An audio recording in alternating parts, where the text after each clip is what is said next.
একটু বেপরোয়া হয়ে গেছে। তাদের কথাবার্তা, ভাবভঙ্গি, আচার আচরণে গণতন্ত্রের প্রতিফলন আমরা দেখতে পাচ্ছি।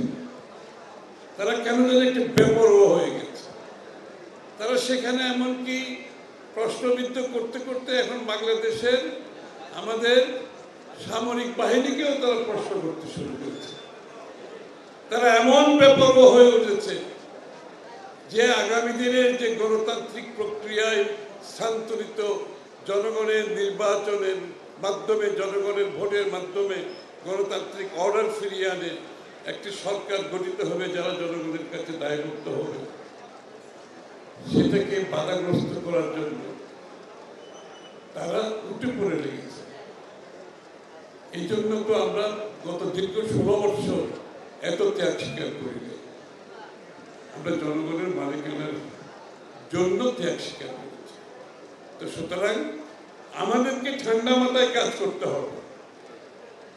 জনগণ একটি সুষ্ঠু গণতান্ত্রিক অর্ডার, শান্তিপূর্ণ, সহনশীল, একে অপরের প্রতি সম্মানবোধ রেখে গণতান্ত্রিক সংস্কৃতির নতুন সংস্কৃতির মাধ্যমে যে গণতন্ত্র প্রতিষ্ঠা করতে চাচ্ছে, আমরা সেটার জন্য কাজ করে যেতে হবে।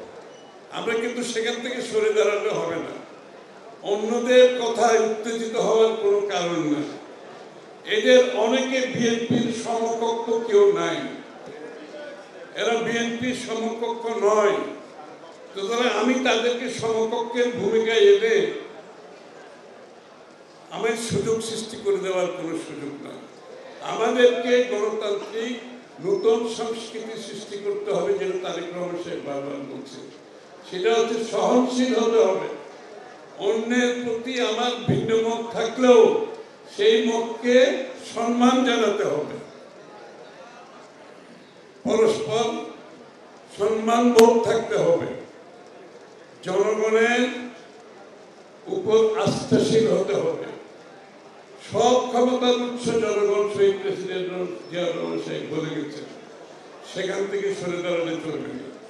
জনগণকে সাথে নিয়ে আস্থায় রেখে আমাদের রাজনৈতিক সংস্কৃতি, বিএনপি যে রাজনৈতিক সংস্কৃতি, সেটা হচ্ছে সহনশীলতার রাজনীতি, পরস্পর সম্মানবোধের রাজনীতি, অপরের প্রতি ভিন্ন মত পোষণ করেও সম্মানের সাথে আমাদের সেই রাজনীতি করতে হবে। আমরা কিন্তু সেই রাজনীতি থেকে সরে দাঁড়াতে পারবো না। আর যারা সেই রাজনীতি করার চেষ্টা করছেন, জনগণ তাদেরকে প্রত্যাখ্যান করেছে।